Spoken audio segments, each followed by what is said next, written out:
Take a drive through the back roads of rural America.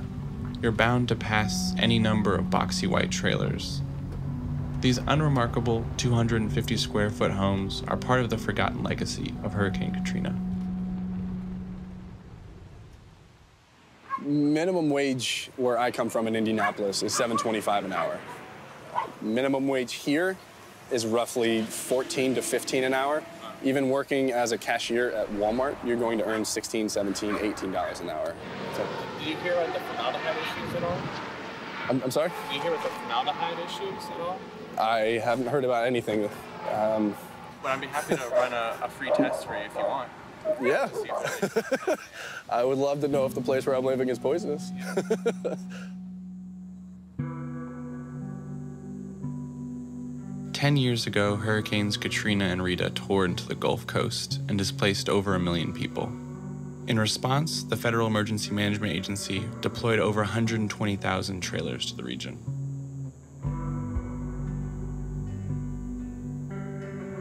After Katrina, it was pandemonium. People were clamoring for these trailers. There were protests about how slow they were getting deployed, and people wanted a place to live.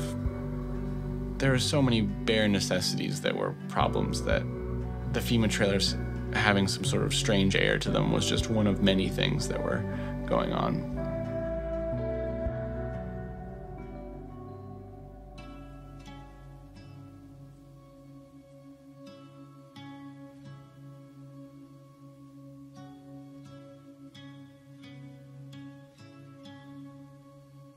When people first moved in, they experienced symptoms such as eye irritation, headaches, and nosebleeds. And as time progressed, health effects worsened. Some people suffered ailments including spikes in asthma, rashes, chronic diarrhea, and cognitive decline.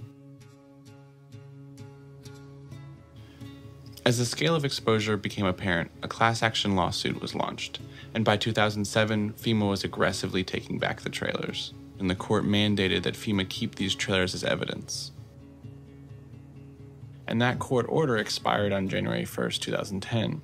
So that's the date when they were able to cut their losses. They were spending tens of millions of dollars a year to maintain the lots. They took the first opportunity to sell them on the open market. So they were sold in giant auctions. They were sold very cheap, often in large lots.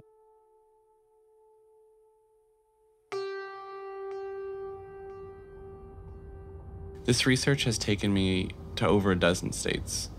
People have emailed and called me from every corner of the country.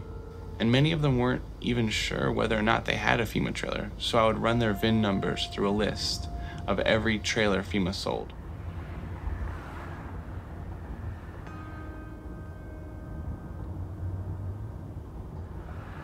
Everyone thought the formaldehyde levels of these trailers would have gone down much quicker than they did. FEMA, the trailer industry, resellers.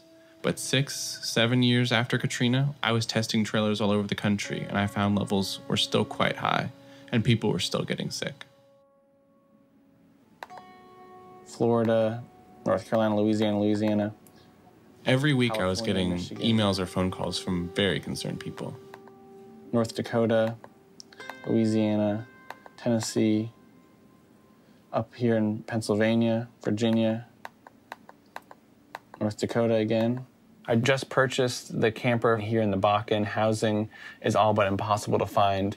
My daughter, who is sick, has been hospitalized numerous times with breathing problems and was even ambulanced out before because of respiratory problems. Many of the trailers gravitated to foreclosure hotspots. 2010 was the peak of the foreclosure crisis. They went to pockets of rural poverty all over the country, including Native American reservations with chronic housing shortages. But nowhere seemed to attract these trailers like North Dakota.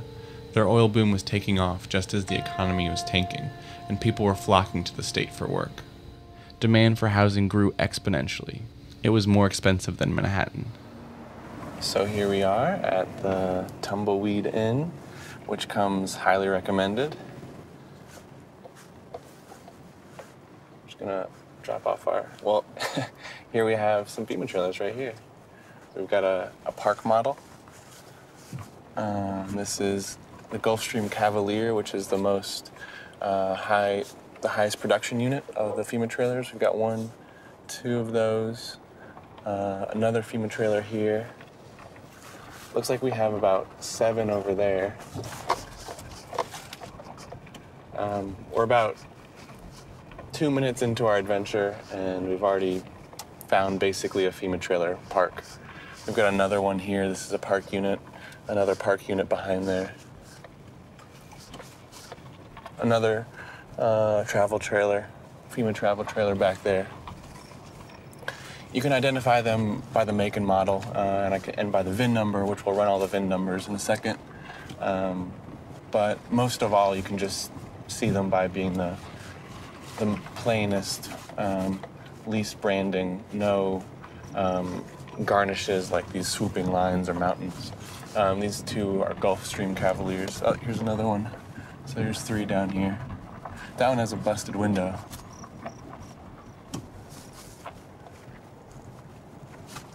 Looks like people are home in most of them. We'll drop off our gear and say hi. And when I came out here, I was like, man, this is like back at home. Not the scenery, but like back at home, the trailers, you know? Back at home, just more money. So I just I'm used to it. I'm used to it. Were you surprised when you saw, you're like, hey, I know these trailers? Yeah, I was. I was like, dang, I just came from this trailer. I'm like, I'm back in it, huh? They got mold right here, mold right here, mold right here. It's not meant for weather. Nobody wants to live with this. Who wants to live with that? Not the people around here that's working.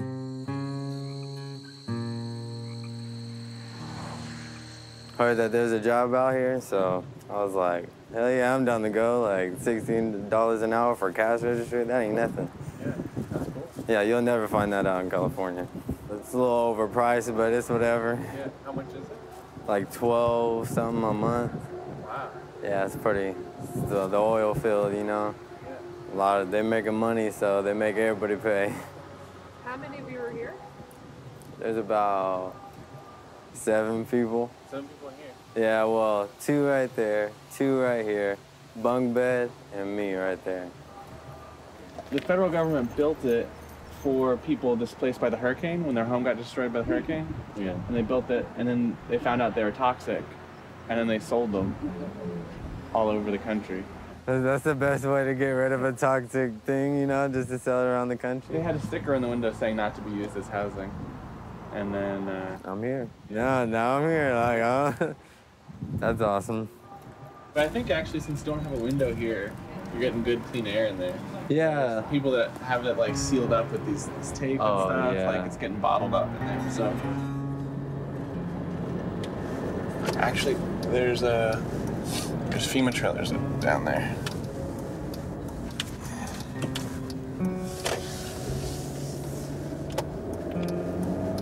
Yeah, there's like at least 2 or 3.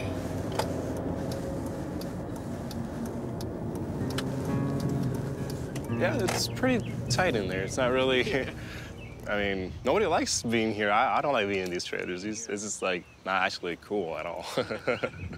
Yeah, there are like 3 more in there. Like 3 and then plus me and my dad. This is not that we want to live like, want to, you know, live like this, like all tied up and stuff like that, but That's what the whole plan of this is. Altogether, we actually end up paying just like $100 each. which saves us a lot of money. So one of the reasons why we knocked on your door in particular is that this looks like it's a former FEMA trailer. So a trailer that was made by the federal government in 2005 or 2006 for people in the Gulf Coast after Hurricanes Katrina and Rita. That's pretty interesting because the guy who sold us that is exactly that year, 2005. Well, we can look up the VIN number and see if it was from there. Would you be interested in? We could try. I really wouldn't know. Wouldn't know where it is. Sure. Yeah, I'll show you. Sure. Here it is right there.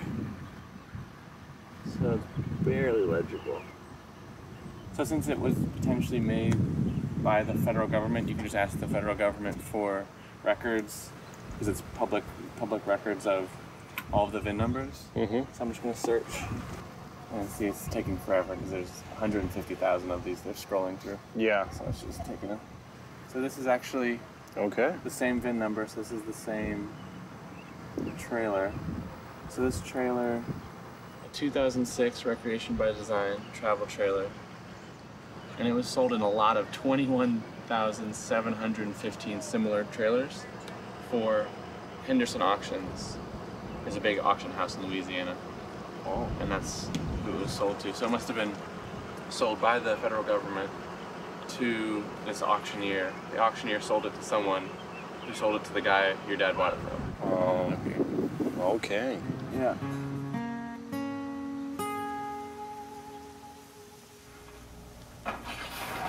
Yeah. Originally, this was going to be a summer job for me. I decided to keep staying because I did not save any of my money.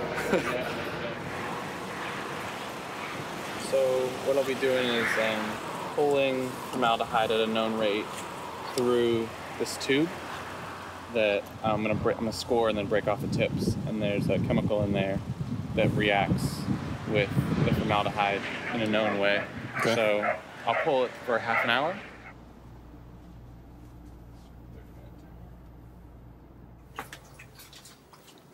Hopefully the results are not worrisome. They're not too bad. They're not, incredible. It's about 20 parts per billion, which is...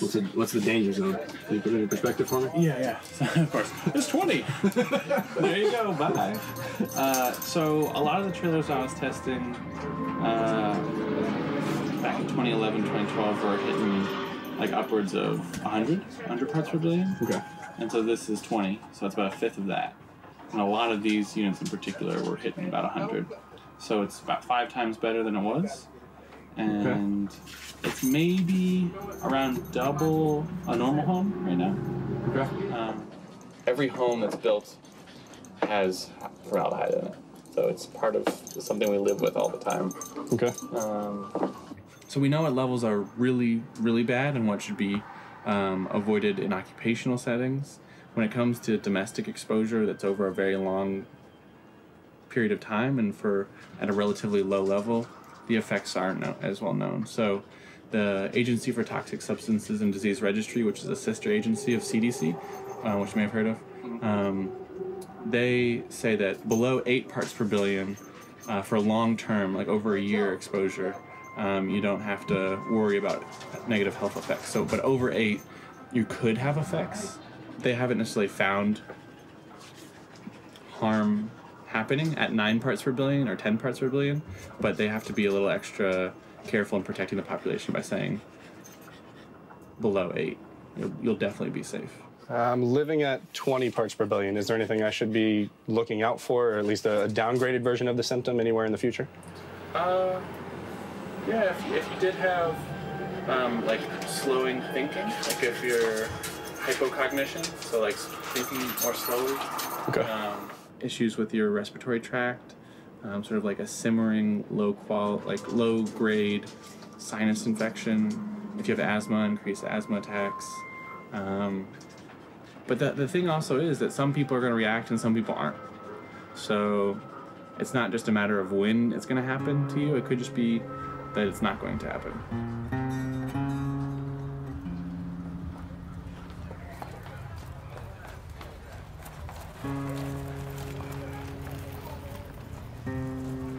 We thought that we'd find some trailers, but we had no idea that we'd find them in post-Katrina concentrations. There's one out back of the restaurant we're at now. There's 2 minutes down the road, there's a trailer park with at least 20 to 30. They're really every single little cluster of trailers that we've seen, at least one has been a FEMA trailer. We also thought we'd find oil and gas men living in these trailers, but instead it's been almost exclusively really young men working on the fringes of the boom in the service industry.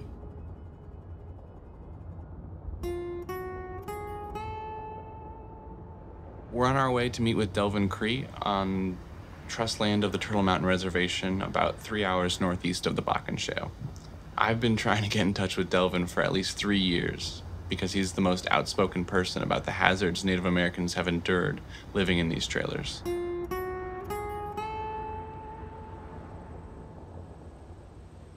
I think we got like 800 to 850 of these camper trailers.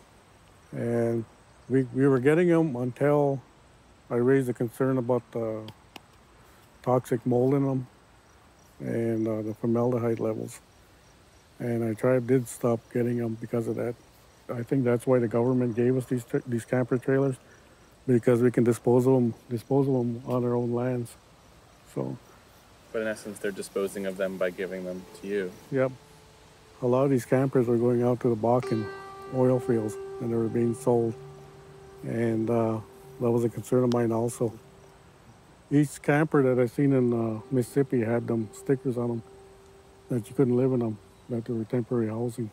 And when they got up here, all them stickers were gone.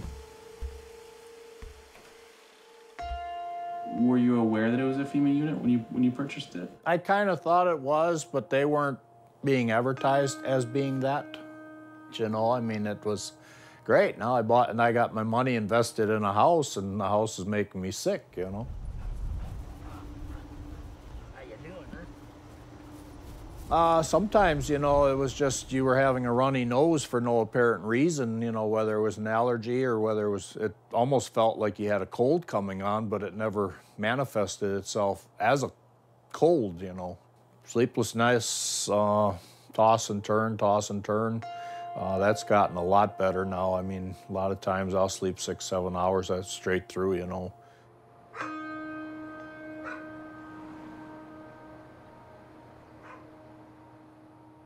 Obviously, when it was 40 parts per billion, it was affecting me, but now it's 30 parts per billion, I'm not noticing any real problems. And but who's to say, maybe even at 30 parts per billion, that could cause somebody else health concerns.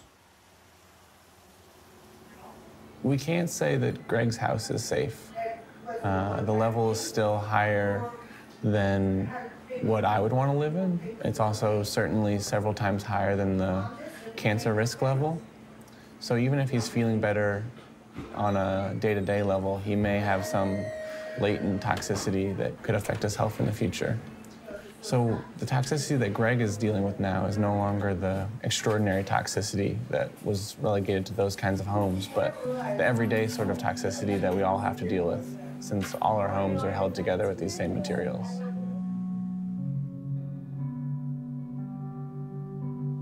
If you're an unskilled or slightly skilled worker and you can make over $100,000 a year, you're probably capable of putting yourself through a lot to make it all make sense to you.